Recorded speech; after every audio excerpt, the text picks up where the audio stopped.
BBSUK Winter Newsletter 2018. Approximate recording time 1 hour. You can skip through the tracks of this recording to find the beginning of each new section. BBSUK contact information. Angela Scudder 07591 206 788. Monday to Friday, 9 a.m. till 3 p.m. Angela.Scudder, that's ANGELA.SCUDDER at bbsuk.org.uk. Amy Clapp 07591 206 787. Monday, Tuesday, Thursday and Friday 9 a.m. till 3 p.m. Wednesday 12 p.m. to 6 p.m. Amy.Clapp, that's AMY.CLAPP at bbsuk.org.uk. Tonya Heimers 07591 206 680. Monday to Thursday 9 a.m. till 5 p.m. Tonya.Heimers, that's TONIA.HYMERS at bbsuk.org.uk. www.bbsuk.org.uk. Forward. If we have got our timings right, this edition will arrive at the start of the festive season, so pop the kettle on, grab a mince pie and put your feet up as you catch up on the BBSUK news.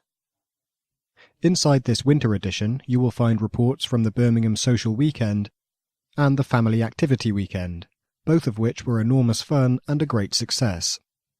Planning is well underway for the highlight of the BBSUK calendar, the annual Weekend Family Conference, which next year will be held across the weekend of the 26th to the 28th of April, once again at the Hilton Hotel, Northampton. Booking forms were sent out in October and can be found on our website and Facebook page. Also enclosed are 2 incredibly inspiring interviews with fantastic role models, Tom Oates and Maria Dowswell, about their achievements in running and Zumba respectively. And Richard Zimbler has provided a fantastic account of his holiday in Australia with Rachel Foley. This newsletter is only possible with your support, and you will also find inside easy ways to raise funds for the charity and different ways of providing support through volunteering. We look forward to hearing from you over the coming weeks and months, but in the meantime, on behalf of everyone at BBSUK, we wish you a happy and peaceful Christmas and New Year. Site Village, Birmingham. In July, BBSUK Family Support Officer Amy Clapp and BBSUK volunteer Aniba Ahmed attended the Site Village event held in Cranmore Park Conference and Event Centre in Solihull, Birmingham. Aniba sent us this report. We didn't have a BBSUK stand this year, but Amy and I attended Site Village to represent and promote BBSUK. There was new technology and improved equipment which I had the opportunity to try out, including some incredible glasses that can enhance your vision using intelligent image interpretation technology. The cost of these is very high, but there are a number of ways that it can be significantly reduced, especially if you're a student. There was also the Sonar smartwatch, which was very similar to wearing a Fitbit and is the only smartband that guides you around obstacles using sonar or echolocation to detect objects up to 16 feet or 5.5 meters away. Haptic vibration feedback informs how close or far away you are to obstacles. The sonar band complements the white cane, guide dog or low vision. The rest of the day was spent collecting information for BBSUK and joining in activities. We chatted to England and Wales Blind Golf, Disability Bowls, British Blind Sport and Catherine Fielding from Goalball UK. Catherine suggested BBSUK put a team together to play against other charity teams. I joined in with bowls and goalball. We listened to a talk about the safari holiday that Travel Eyes hosted. It sounded fantastic, but rather expensive at £3,400 for a week, although this price does include a personal sighted guide, flights, transfers, breakfast, some lunches and evening meals, and all excursions. There are lots of alternatives at cheaper prices. I thought the event was very productive. It would be great if a few of us could attend next year to represent BBSUK. Maria Dowswell, Zumba instructor. Maria Dowswell achieved the Basic Steps Level 1 Zumba Instructor Award on the 15th of July 2018, which means she can now teach Zumba classes, which is a fantastic achievement. Maria has started teaching Zumba at WESC Foundation, Specialist Centre for VI, and is thoroughly enjoying teaching the classes. Maria is developing and teaching more and more routines as her confidence improves. Maria enjoys Zumba so much that she still attends classes herself, which helps keep her fit and socially active. BBSUK interviewed Maria to find out a bit more. What made you start Zumba? I found out about classes in my local area and decided to give them a try. I thought, what have I got to lose? I wanted to do a social activity that would fit in with my life, and I wanted to do some exercise to improve my general fitness. I have been doing Zumba for 3.5 years now. Why do you enjoy Zumba? I enjoy Zumba because I like the music. The time just goes so quickly when I am in a Zumba class and dancing to the music. I have a group of friends that I see at class, so Zumba is part of my social life and keeps me fit. And it's so much fun. It's a fun way to exercise. When did you realize you wanted to become a Zumba instructor? The classes I attend are great and motivated me to want to become a Zumba instructor. My instructor has given me a lot of confidence and has been a good role model. I decided I wanted to become a Zumba instructor a year ago, but had to wait for the right course to become available in the right area. As soon as the course became available, I booked straight onto it. What motivates you to teach people? I am motivated when I see others copying me and listening to me, and I can see that I am inspiring them to keep going, which in turn keeps me going. If I can make one person feel better after they have attended a class, I have done my job. How has Zumba helped you? Zumba has helped my fitness. I look forward to my Zumba classes as it's fun and sociable. Since teaching, I have grown in confidence and enjoy getting feedback and evaluating what I have taught, which helps me to improve. What advice would you give to someone wanting to start Zumba or any other exercise class? Give it a go. What have you got to lose? If you don't enjoy it, try something else, but give it a go first. Always tell the instructor if you have an injury or that you are visually impaired, so they are aware and can support you and make adaptations if needed. Zumba is inclusive. What are you hoping to do with your Zumba qualifications in the future? I want to do more Zumba classes, especially for Zumba kids, so I can teach under 18s. In the future, I would like Zumba instructing to be my main job and main source of income.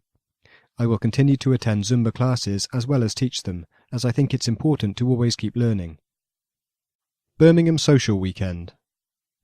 BBSUK held their third social weekend in Birmingham across the 28th to the 30th of September, and what a fabulous weekend it was. We stayed at the Holiday Inn near New Street Station and were looked after superbly by the hotel staff. On the Friday night, we went to Ask Italian and finished the evening with a quiz in the hotel bar, which included a tactile, guess what's inside the sock round, and a music round. Great ideas for our next conference quiz. On the Saturday, we went to Hollywood Bowl, where we had one game followed by lunch. Everyone really enjoyed the bowling and the opportunity to make new friends and catch up with old ones. After lunch, we headed off to the Alexandra Theatre to watch Saturday Night Fever. The show was superb and had everyone singing along, and at the end, everyone was up dancing. We left the theatre absolutely buzzing. We had a gala dinner and raffle in the evening, followed by cocktail and mocktail making, which went down an absolute storm. We had 2 bartenders demonstrating and assisting, and everyone got to make 2 or 3 cocktails or mocktails. It was a fabulous end to a fabulous day. Sunday morning we enjoyed a cooked breakfast before saying our goodbyes. Numbers were exchanged with promises to meet up again. This fantastic weekend would not have been possible without the support of our wonderful volunteers. Our heartfelt thanks go to everyone who helped out over the weekend. You are all stars. If you would like to help out at a future event, please contact Tonya Hymers. Tonya.Hymers, that's tonia.hymers, at bbsuk.org.uk. Breaking down barriers. The BBSUK membership and patient group is ethnically diverse, and at BBSUK we are keen to ensure that our support services are reaching all aspects of our membership. BBS are members of the Sylvia Adams Charitable Trust funded project Breaking Down Barriers, and we have enjoyed working alongside some inspiring individuals to develop our project and services. Funding, mentoring and workshops have been provided across a 3-year period to help patient organisations join together to support families that have an increased risk of having children with genetic conditions within diverse backgrounds, and who have difficulty accessing mainstream services. The project has enabled BBSUK to develop a greater understanding of and provide greater support to ethnically diverse families and individuals, which in turn will facilitate greater access to the specialised BBS clinics. Key aims for BBSUK centre around ensuring that our services and activities are inclusive and accessible to all.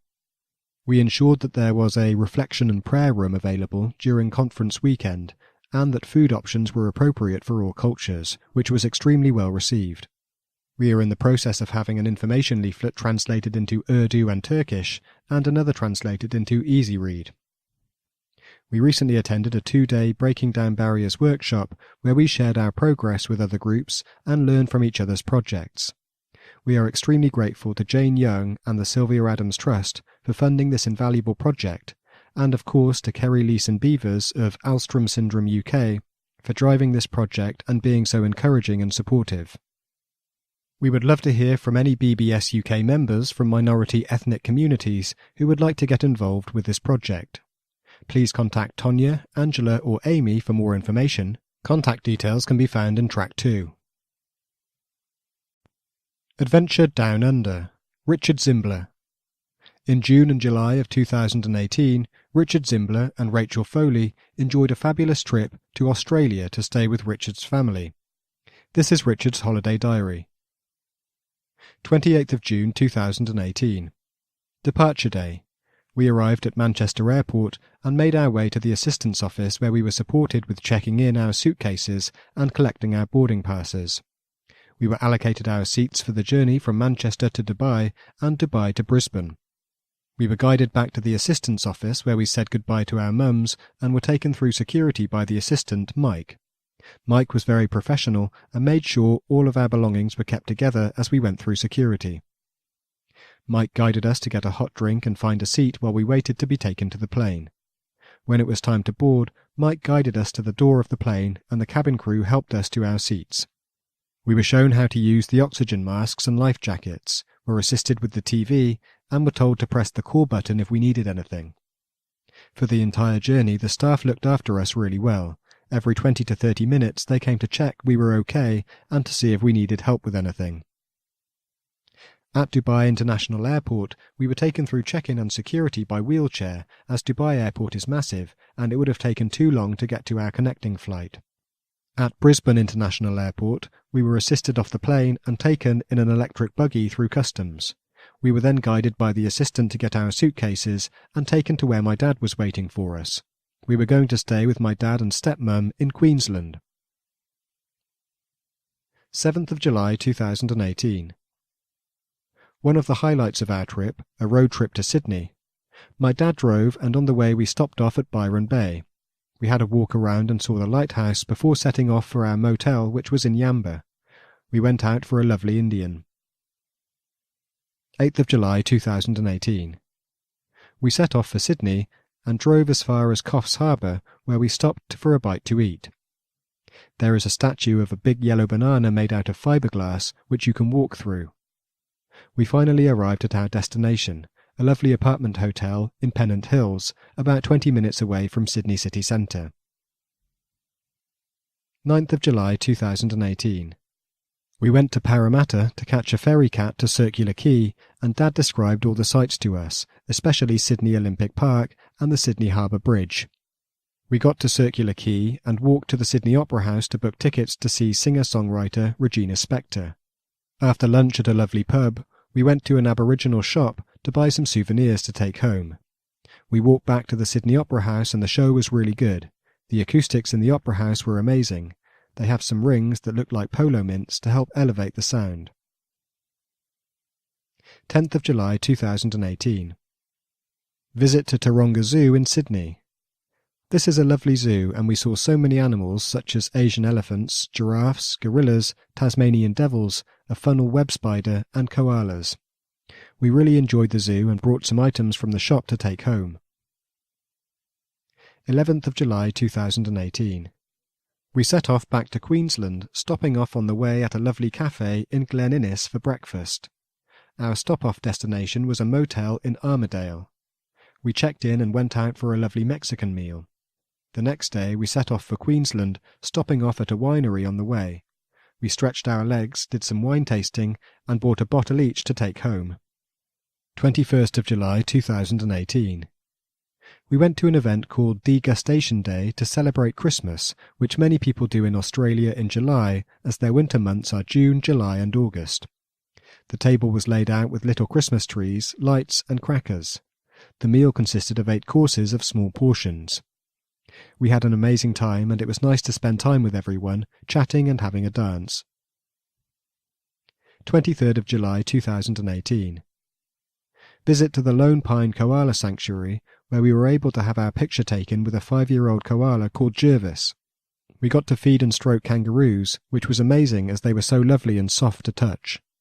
We saw so many animals including emus, a crocodile, sea turtles, a lace monitor lizard, an inland taipan snake, and a cassowary bird.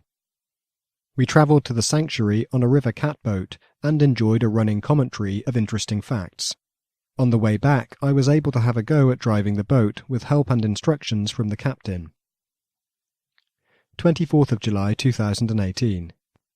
Lunch at the Yatala Pie Shop, followed by rum tasting at the Beanley Rum Distillery. We tried all of the different rums and brought some gifts from the shop to take home. In the evening, we went to a show called the Outback Spectacular. This was an amazing show with live horses, quad bikes, and a car and a utility truck. 25th of July 2018. Picnic on the beach at a lovely place in Brisbane called Paradise Point. The sand was lovely and soft, and it was nice sitting on the beach sunning ourselves and just listening to the waves as they went in and out. We saw lots of little blue swimmer crabs at the water's edge, and when they felt under threat they buried themselves in the sand. 26th of July 2018. Visit to an outlet shopping centre called Harbour Town, where we shopped till we dropped, getting last bits of souvenirs and gifts to take home. 27th of July 2018. Final day. Lunch at the top of Tambourine Mountain. On good days people will hang glide off the top. My dad described all of the wonderful views from the mountain's edge. It was then time to head back to finish packing and depart for Brisbane International Airport. My dad and stepmum drove us back to Brisbane International Airport and helped us to check in. A member of staff made sure that assistance was booked for all the airports, that the meals were correct for the journey home, and that we were given seats together on all the planes. We were looked after just as well on the way home as we were on the way there by all the cabin crew and airport staff. Nothing was too much trouble. When we arrived back in the UK, Rachel's parents were there to meet us and take us back to Stockport. Directors needed for BBSUK Clinics Limited. BBSUK Clinics Limited was set up by BBSUK to manage the contracts it holds with NHS England to provide support and facilitation services to the specialised clinics service. The day-to-day management of the company is the responsibility of the service manager, Tonya Heimers. The board of directors meets once a year, usually in November, for the company's annual general meeting. The developments and issues of the previous year are discussed and future planning is undertaken. Unless any significant issues arise, all other management and decision-making is undertaken via telephone calls and by email. The role of director is a voluntary one, non-remunerative. However, all reasonable expenses are paid. There are 2 vacancies on the board, and we would like to invite interested parties to apply. In particular, we are interested in individuals with good communication skills, the ability and willingness to attend meetings in London, and any of the following: relevant business knowledge or experience, finance, human resources or legal knowledge or experience, and knowledge or experience of the NHS and or contract management. If you think you have the skills and experience needed to join the BBSUK Clinics Limited Board of Directors, please email tonya.hymers, that's tonia.hymers, @bbsuk.org.uk for an application form. BBSUK Events page. BBSUK Weekend Family Conference, 26th to 28th of April 2019. Planning is well underway for the biggest event of the BBSUK calendar, the Weekend Family Conference. The programme is yet to be finalised and confirmed, but will include updates on the latest research and developments in BBS, inspiring personal perspectives, interactive workshops, children and young people's outing to Drayton Manor, and family quiz and raffle, craft and activities, and so much more. Booking forms can be downloaded from the BBSUK website www.bbsuk.org.uk or email info@bbsuk.org.uk. Space is filling up fast, so we advise delegates to book as soon as possible to avoid disappointment. We look forward to seeing you there. Family Activity Weekend, 6th to the 8th of July 2019. We are in the early stages of planning the next BBSUK Activity Weekend, which will be held in July 2019 at the fabulous Whitemoor Lakes Activity Centre, Lichfield. A report about the 2018 Activity Weekend at Whitemoor Lakes can be read elsewhere in this newsletter, and further information and booking forms will be available over the coming months. If you would like to be added to the BBSUK Children's Activity and Events mailing list, email info@bbsuk.org.uk. Fundraising Roundup. We are truly grateful to everyone who fundraises for BBSUK. All your fundraising is appreciated because the more we raise, the more we can do. We would love to share your inspirational stories, so if you would like a mention in our newsletter or on our Facebook page, please get in touch with Diane.hand, that's DIANNE.HAND, @bbsuk.org.uk. As president of Lockswood Bowling Club, Bob Prince kindly chose BBSUK as the charity he was going to support this year because his granddaughter Holly has BBS. Joining Bob and Holly in the photo is Holly's sister Lily and Sonia and Joy.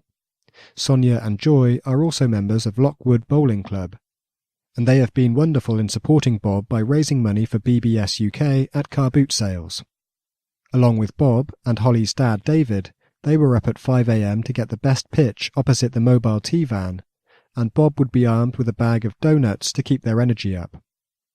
On Bob's President's Day, the club held a large raffle with lots of items donated, which raised a considerable amount of money. There have also been collection boxes within the clubhouse, which members have donated generously to throughout the year.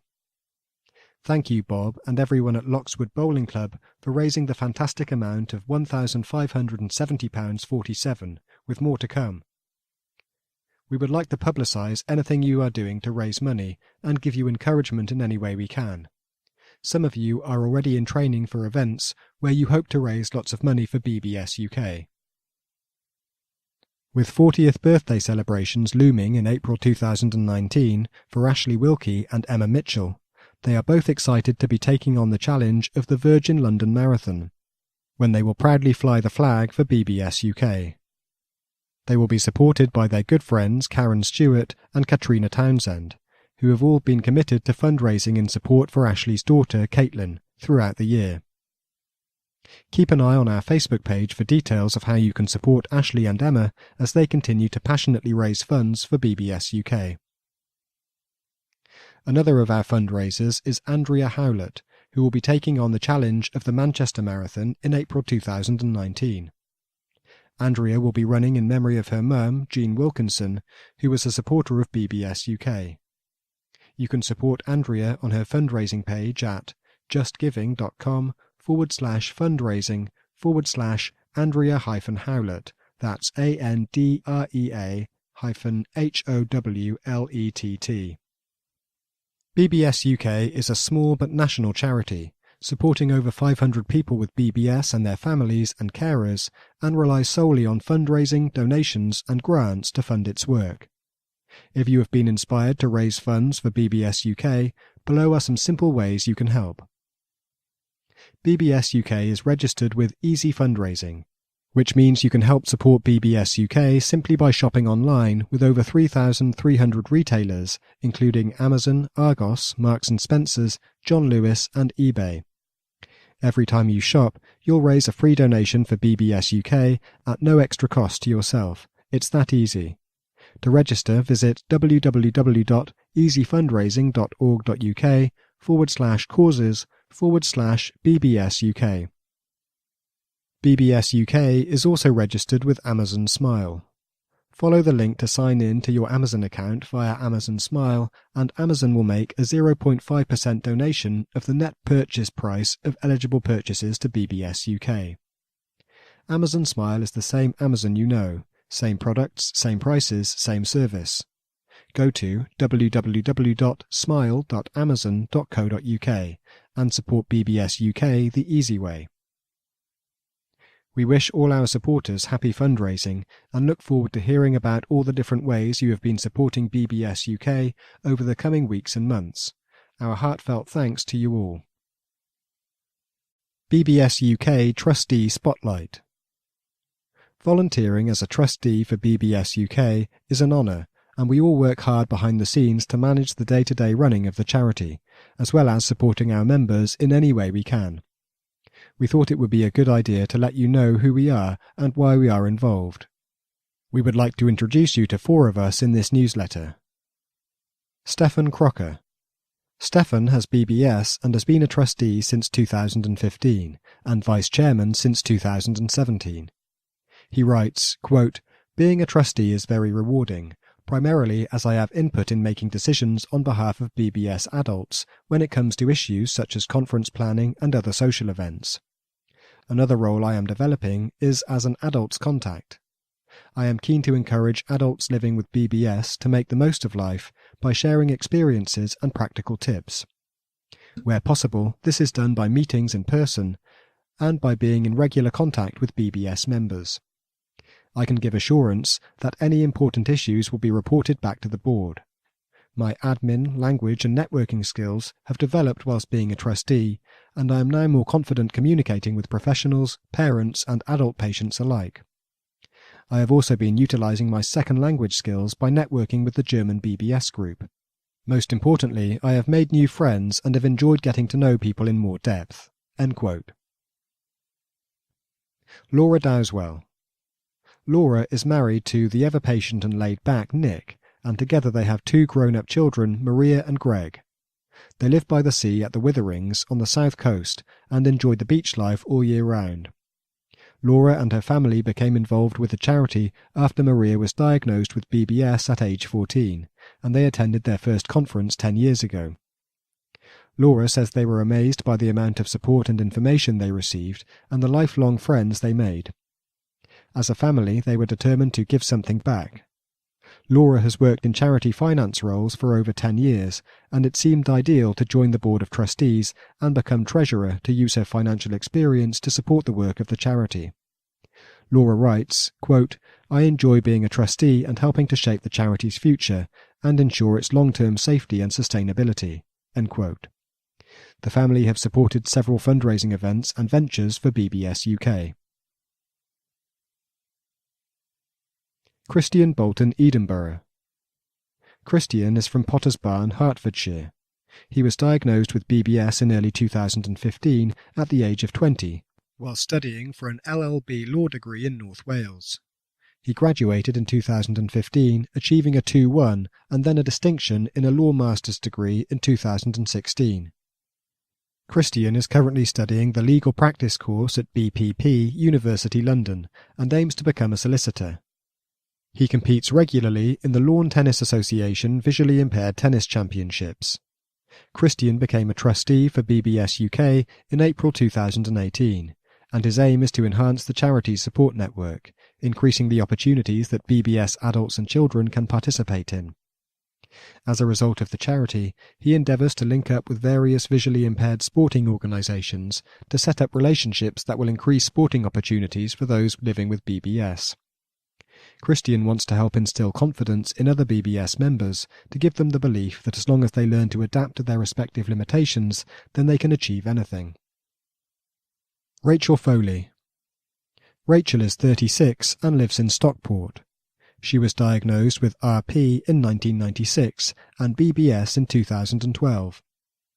Rachel studied leisure and tourism and worked in a travel agents for a year before moving on to work with Stockport Council, organising conferences, campaigns and social media. Rachel is enthusiastically involved with blind football, goalball and sound tennis. Rachel has gained a Level 1 Tennis Association coaching certificate and is a committee member of Manchester Blind Football Club. Rachel is also Vice Chair of Greater Manchester VIBs, a voluntary community group for blind and visually impaired people. Rachel helped us set up and administers their Facebook page and plans and organises social and sports events. Rachel became a trustee because she felt her networking skills and contacts would prove useful in raising awareness for BBSUK and the service it offers, and that as a female with BBS she brings a different perspective to the board. Healthy lunchbox ideas. Now that we are all well into the new school year, I thought it might be a great time to focus on packed lunches. Did you know studies have shown that most school packed lunches aren't as healthy as school meals? Surprised? Meals in most schools have to comply with a set of standards, but the majority of schools allow anything except nuts in a packed lunch. You might remember the sensational headline back in 2006 when the first study looking at packed lunches in schools was published, an example being 99% junk in kids' packed lunches. 10 years later, and alarmingly, only small improvements were found. More than half of the lunches still contained too many sweet snacks, and less than a fifth contained a vegetable. Have a look at your lunchbox. If most of the foods are in packets, it is probably time to try out some new ideas. If you think your lunchbox could be improved, read on for some ideas to try. Firstly, choose a starchy carbohydrate food, for example bread, rice, pasta, couscous or potatoes. Starchy foods provide a variety of important nutrients in our diets, such as B vitamins, and they help keep our energy levels up throughout the day too. If you use the plate method to keep your portions in check, remember that a quarter of your lunchbox should be filled with a starchy carbohydrate food. To make sandwiches more interesting, try using a variety of different breads, for example pita, multigrain, seeded wraps, bagels, rolls or sandwich pockets. If you can, choose higher fibre varieties, for example wholemeal pita or bread. Mixing white and wholemeal bread to make a checkerboard sandwich or 50-50 breads can be a winner for children. If bread is a food that you regularly find disappearing from your kitchen, try keeping it in the freezer so that you only take out what you need for the day. Cook extra pasta, couscous, rice or potatoes to use in your packed lunch the next day. Next, it's time to think about a protein-rich food to put in your sandwich box or mix with your leftovers. Protein-rich foods include beans, pulses, fish, eggs, meat and cheese. Try to choose just one protein food and then add plenty of vegetables or salad. Choose reduced or half-fat grated cheese. A little grated cheese can go a very long way. Choose tinned fish such as tuna in water or brine rather than oil. If you mix this with a little reduced fat mayonnaise, you won't need to use a spread on your bread. Choose lean, thinly sliced meats. Try to prepare your own egg, prawn or tuna mayonnaise filling so you can choose exactly how much lower fat mayonnaise to use. Try low-fat cheese spreads or cottage cheese for a change. And try something different, for example a couple of falafels, and serve this with pita bread pieces, a selection of vegetables and a portion of hummus to dip everything in. Now it's time to think about adding a vegetable or two. If you've only added a few slices of cucumber or tomato in your sandwich, then you definitely need to try adding extra, so you can be well on your way to hitting the 5-a-day target. Vegetables contain both a high water and high fibre content, which can help us to feel full for longer. Most vegetables have a very low calorie content, so you can eat larger portions without worrying. Just remember to watch your intake of olives. Fruit-wise, watch your intake of avocados too. It may surprise you how few calories there are in a portion of vegetables. Why don't you guess the amount in the portions below? How many calories do you think there are in 2 sticks of celery? How about 4 cherry tomatoes? How about a handful of iceberg lettuce? The answers are 6 kcals in 2 sticks of celery, 18 kcals in 4 cherry tomatoes, and 3 kcals in a handful of lettuce. Try including a selection of vegetables cut in age-appropriate pieces, for example, raw carrot, cucumber, cherry tomatoes, or celery sticks. A low-fat dip could be included too. Salsa is a great choice. Now it's time to add some fruit. We all know we should be eating at least 5 portions of fruit and vegetables every day. But did you know that most of us aren't anywhere near reaching this target? Data from the latest National Diet and Nutrition Survey showed that only just over 30% of adults and 8% of teenagers are actually achieving this goal. I think confusion over what a portion actually is could be contributing toward this. For adults, a portion is 80 grams of fruit or vegetable. Don't worry, you don't need to get your weighing scales out. For medium-sized fruits, a portion is simply 1 piece of fruit, for example, an apple, banana, pear or orange. For smaller fruits, the portion sizes may surprise you and be much larger than you thought. Examples include 2 kiwis, 7 strawberries, or 3 apricots. I am often asked what size a child's portion should be. A simple rule is as much as they can hold in their hand. Teenagers should aim to eat adult-sized portions. Try to add at least 1 portion to the lunchbox, but remember it isn't necessarily just 1 piece of fruit. Fruit for children needs to be easy to eat. Did you hear in the news the clever way to introduce an apple in a lunchbox? Apparently, if you core and slice an apple into wedges and reassemble with an elastic band, the apple is still perfect to eat at lunchtime. Children may also prefer ready peeled orange segments. A selection of different coloured fruits can be more appetizing too, so try making a fresh fruit kebab or fruit salad, without added juice. Now it's time to consider if you need to add a yogurt. If you have already included a calcium-rich food, for example cheese or tinned sardines, then you don't need to. If not, add a small pot or tube of low-fat or diet yogurt, fromage frais or rice pudding. If you are following a milk-free diet, look out for calcium-enriched alternatives based on your usual milk substitute, such as oat or soya. Don't forget to put in a drink, which ideally should be water. Research has shown that we typically do not alter our food intake when we have a higher energy drink. By changing from sugary, soft or fizzy drinks to water or sugar-free options, we can cut our energy intake without altering what we are eating. Now have a look at your lunchbox. It should be looking pretty full by now. However, if you are worried that it doesn't look full enough, then add a little something else. Healthier choices include a slice of fruit loaf or homemade banana bread, a packet of puffed potato-style or corn-based savoury snacks, for example Quavers, Pombears, Skips or supermarket home brand. Plain popcorn. Please note that this is not suitable for children under 5 years of age due to choking risk. Sugar-free jelly pot. A plain biscuit, for example digestive or rich tea, or a small box of raisins. If this suggested lunchbox appears to be a long way from you or your child's usual packed lunch, then start by thinking about one small change that you could make, for example adding a vegetable or stopping a sugary drink. It's much better to start small than try everything at once and struggle to keep it up for more than a day or two. A new habit takes a couple of weeks to establish, so you could try making a change at the beginning of every month until you're happy with your healthy lunchbox. Feeling inspired but want more support to make dietary changes? If you are the parent of a child attending the BBS clinics, contact your dietitian or other member of your clinic team. If you are an adult, your family doctor or practice nurse will be able to help you find support where you live. Sarah Flack, Principal Dietitian, Great Ormond Street Hospital, September 2018.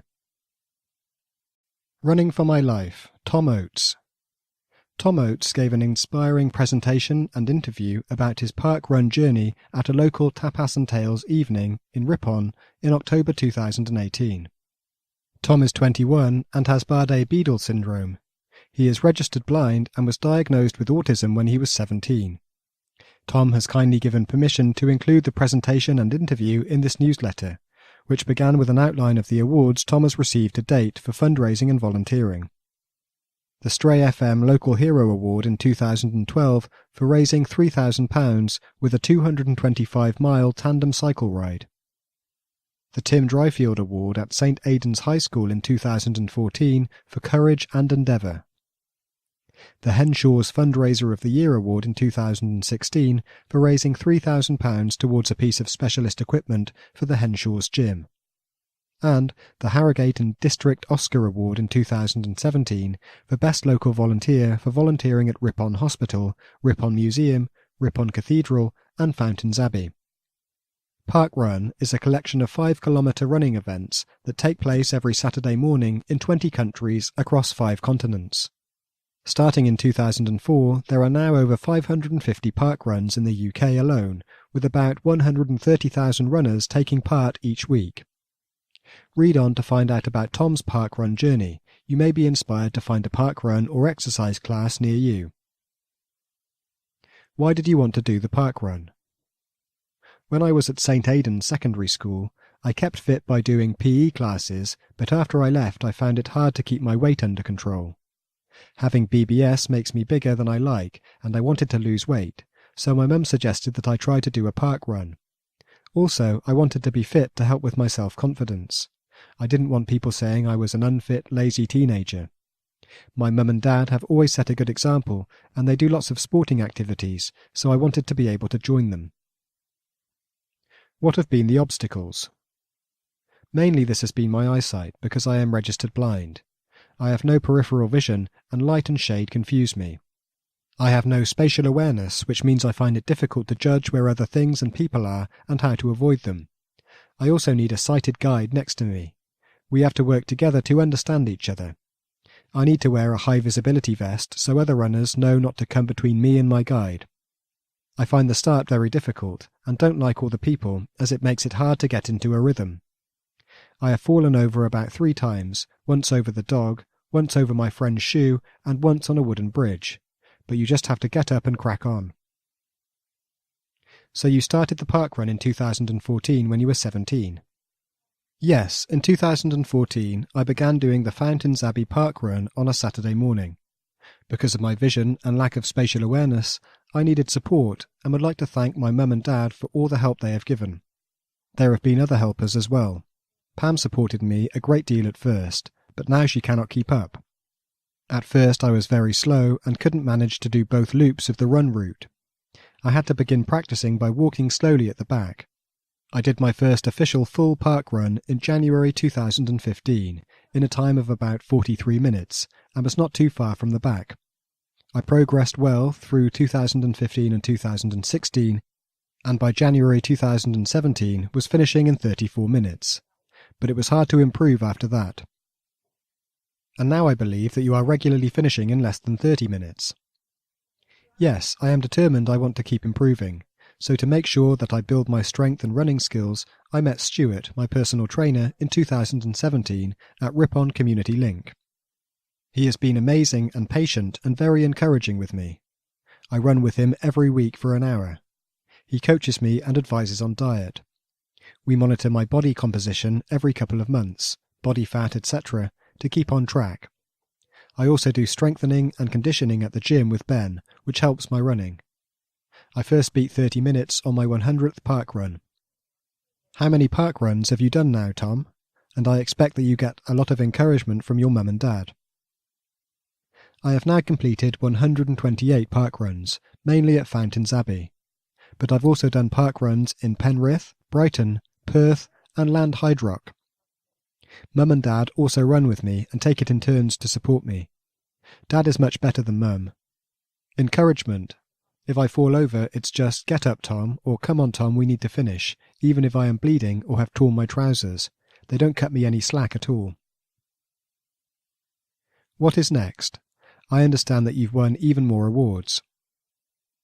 I have done a few 10Ks and I'm now aiming for a 10-mile race. I completed a duathlon with my mum and dad earlier this year.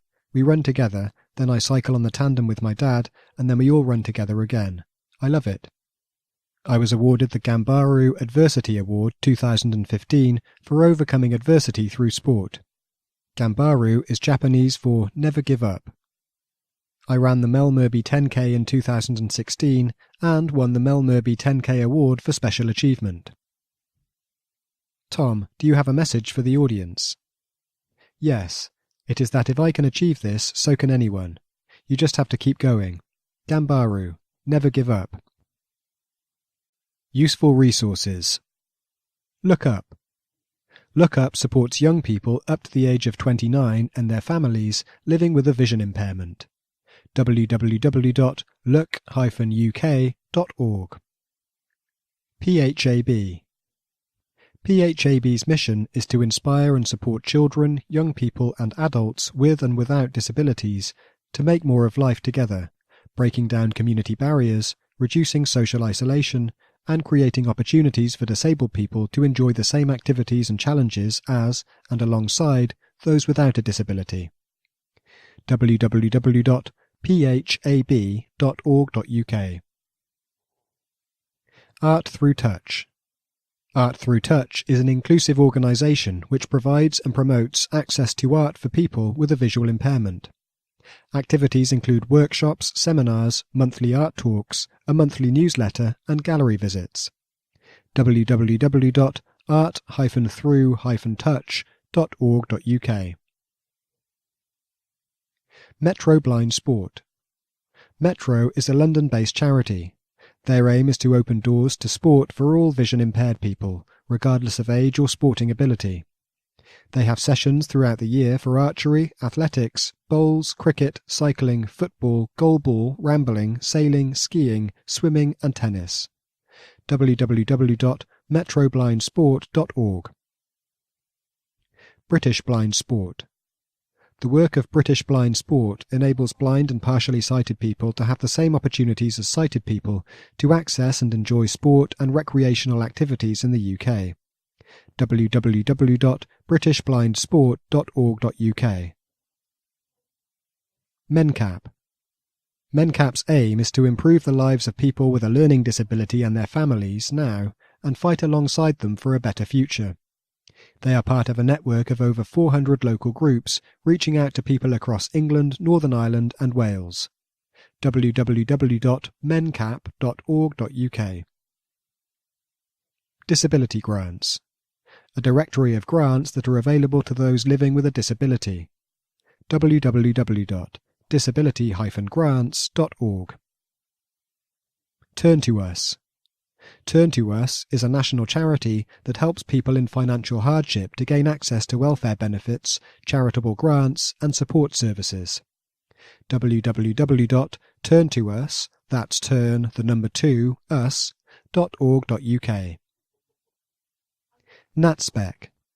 NatSpec is the membership association for organisations which offer specialist further education and training for students with learning difficulties and/or disabilities. The website enables users to search for specialist provision by location and expertise. www.natspec, that's natspec.org.uk. CEA Card. A national card scheme developed for UK cinemas by the UK Cinema Association, UKCA. The card enables a disabled cinema guest to receive a complimentary ticket for someone to go with them when they visit a participating cinema. www.ceacard.co.uk. Access Card. The Access Card is printed with symbols to show your disability and to highlight the barriers you face and the reasonable adjustments you might need, so you don't need to keep explaining. The card costs £15 for 3 years. www.accesscard.org.uk. Dial-A-Ride. Transport for London's free door-to-door service for those with permanent or long-term disabilities. www.tfl.gov.uk/modes/dial-a-ride. Ring and Ride. Ring and Ride is a door-to-door service for those living in the urban areas of the West Midlands who struggle to use conventional transport. www.ringandride.org. Volunteering. Volunteering can benefit the volunteer as much as the cause they choose to help, and dedicating your time as a volunteer can help you make new friends, boost your social skills, learn new skills, and use and enhance skills you already have. People choose to volunteer for various reasons. For some, it offers the chance to give something back to the community or make a difference to the people around them. For others, it provides an opportunity to develop new skills or build on existing experience and knowledge. Regardless of the motivation, what unites them all is that they find it both challenging and rewarding. Everyone has different skills, which are suited to different volunteering opportunities. It is important that an individual is matched to the right volunteering position to enable them to support their chosen organisation, and so they benefit from the volunteering experience. BBSUK has a number of volunteers that help the charity. All of these volunteers have been given the opportunity to work with us to ensure their volunteering opportunity suits their needs. BBSUK would like to take this opportunity to say a huge thank you to everyone who supports BBSUK. Your volunteering is greatly appreciated and makes a big difference to the work we are able to do. BBSUK are always looking for new volunteers and volunteering opportunities. If you feel you would like to volunteer for the charity, please contact us and we will work with you to see what volunteering opportunities are available. Volunteering doesn't have to be weekly or at a set time and day. It could be at an event, promoting BBSUK, or at the conference helping support the BBSUK staff team and delegates. BBSUK staff will support you through your volunteering journey and ensure that you are confident and happy in the volunteering position. We have identified some of the volunteering roles BBSUK currently has. This list is not exhaustive, so please contact us with your ideas.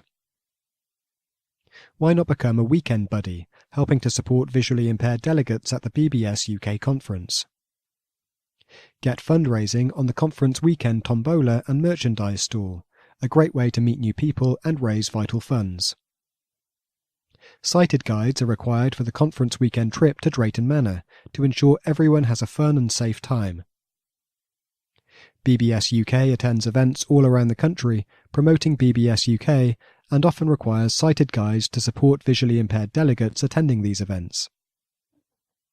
In your local community, why not arrange a bag pack or collection at your local supermarket, or ask the local shop if they will have a BBSUK collection tin?